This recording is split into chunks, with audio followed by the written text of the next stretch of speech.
มือลมกัดไปยุบออกไปเลยเคลียมทิศมันโจนัอัด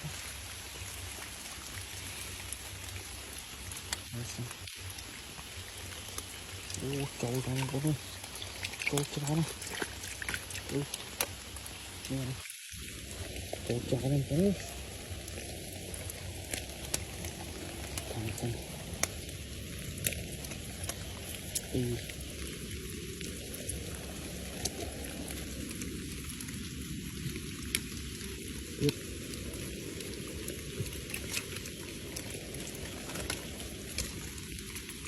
เก็บตัวนี้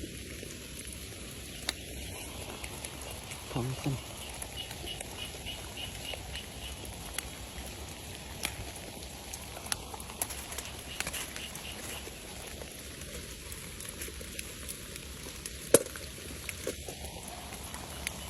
ตัวบังใบตัวนี้